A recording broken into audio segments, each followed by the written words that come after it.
కావలి నియోజకవర్గ ప్రజలకు రుణపడి ఉంటానని ఎమ్మెల్యే కావ్య కృష్ణారెడ్డి అన్నారు. కావలి పట్టణంలోని టీడీపీ కార్యాలయంలో స్థానిక నేతలు కార్యకర్తలతో కలిసి విలేకరుల సమావేశం నిర్వహించిన ఆయన తన గెలుపుకు కృషి చేసిన నేతలు కార్యకర్తలకు కృతజ్ఞతలు తెలిపారు. నియోజకవర్గంలో ఎవరైనా అసాంఘిక కార్యక్రమాలకు పాల్పడితే కఠిన చర్యలు తీసుకుంటానని చెప్పారు.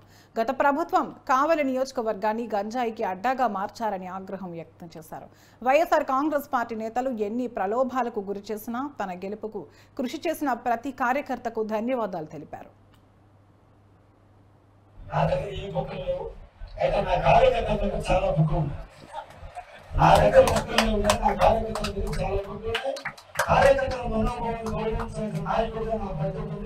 ప్రతి ఒక్క కార్యకర్తలకు మనోభావాలుగా ఇష్టంగా పనిచేస్తాం.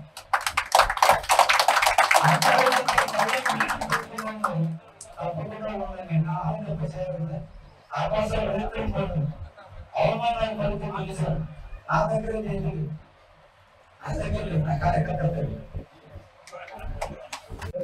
నాయకత్వం, మా నాయకుల యొక్క బలం, మా నాయకులు అందరూ కూడా ఆస్తులు పోగొట్టుకున్నారు.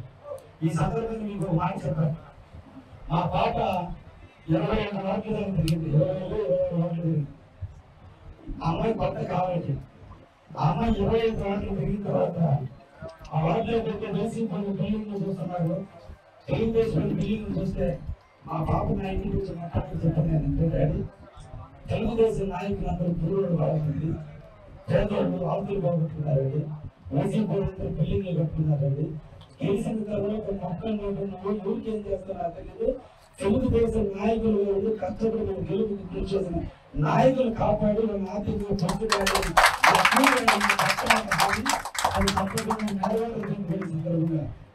అందుకని మా కార్యకర్తలు ఎప్పుడు నిజాయితీ పనులు ఆస్తులు పోగొట్టుకున్నా ఎక్కడ కూడా తప్పటం లేనటువంటి నిన్న రోజున వైసీపీ ఎన్ని కుయుక్తులు పడినా ఎన్ని రకాల ప్రలోభాలు తీసినా, ఎందుకంటే గతంలో వైసీపీ తెలుగుదేశంలో పనిచేసిన బిఎంఆర్ కావచ్చు, ముఖ్యమంత్రులు కావచ్చు.